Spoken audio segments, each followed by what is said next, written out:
歡迎你返到嚟創業家讀書精華，我係阿 Ben。今日同你分享嘅呢一本書叫做《改變問題形成和解決的原則》。淨係聽書名，你可能會覺得有啲枯燥，但係佢其實關乎我哋每個人點樣學習、成長同埋點樣變得更好。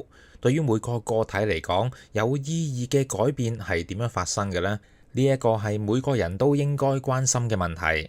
呢一本書由幾位來自心智研究所 MRI 嘅作者合著。呢一個機構係由幾位心理學先驅創立，佢哋對人類喺心理諮詢之中點樣產生改變特別感到興趣。佢哋認為比起某啲具體嘅理論或者技術，探討改變本身嘅原則更有價值。於是佢哋聚埋一齊做咗大量研究。呢一本書就係佢哋階段性嘅成果總結。呢一本書最早出版於1974年，喺當時嘅美國心理學界引起咗好大嘅反響。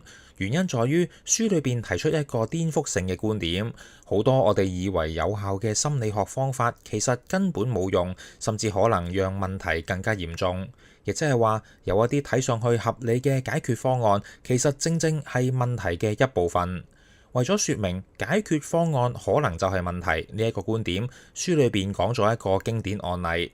一個退伍軍人年輕嘅時候執行過各種任務，自認係鋼鐵硬漢。不過年老之後，佢開始失眠。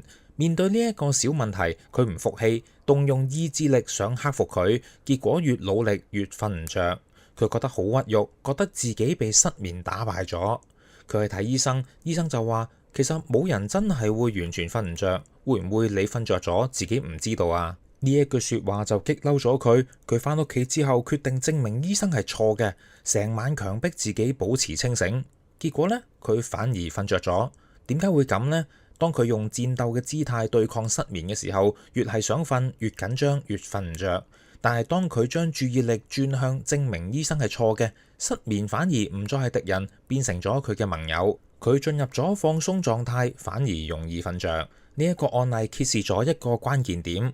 好多我哋認為嘅解決方案，其實可能係強化緊嗰個問題。越想控制，越係失控。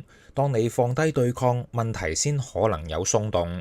解決方案可能就係問題本身。調翻轉嚟講，問題亦都可能成為解決嘅入口。呢一個正正係書裏邊所強調嘅改變之道。點解好多解決方案去到最後反而變成問題呢？呢一本書一開始就提出咗一個分析框架，將改變分成兩種：第一序改變同第二序改變。第一序改變係規則之內嘅改變，係表面治標不治本嘅，佢嘅本質係為咗維持原有嘅系統不變。而第二序改變就係從根本上改變規則，係跳出原來嘅框架變化，帶嚟質嘅改變。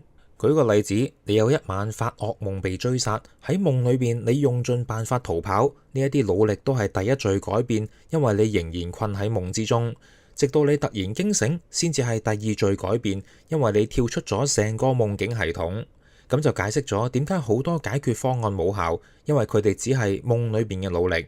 咁點樣嘅解決方案有問題呢？第一種係代價太高嘅方案。現代醫學之中有一種治療嘅理念叫做保守治療。當一個人病咗之後，疾病本身當然會帶嚟傷害。我哋可以用一啲更加激進嘅方法嚟治療，例如通過做手術去摘除病灶。不過呢一個方法喺解決問題嘅同時，亦都會極大咁損害呢個人嘅健康。呢一種傷害甚至可能超過疾病本身嘅傷害。另一種係短期有效，但係會養成長期問題模式嘅。例如小朋友哭哭鬧鬧要你買雪糕，父母馬上買俾佢，佢即刻就唔喊啦。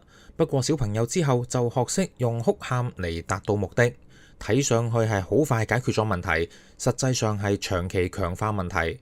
呢一個模式喺教育上邊都好常見。小朋友問問題，父母立即俾答案，雖然當下解決咗疑問，不過小朋友就失去咗思考同學習嘅機會。長期落嚟，佢就會習慣依賴他人，無法獨立解決問題。你可以見到心智研究所嘅核心觀點就係唔好輕信睇上嚟非常合理嘅解法。好多時候，真正有效嘅改變需要我哋跳出原本嘅思維模式，去質疑嗰一啲理所當然嘅做法。呢一點正正係佢哋研究嘅重點。想聽足本版，請即參加創業家會員，1年會員每日3蚊都唔使，立即點擊資訊欄嘅 link。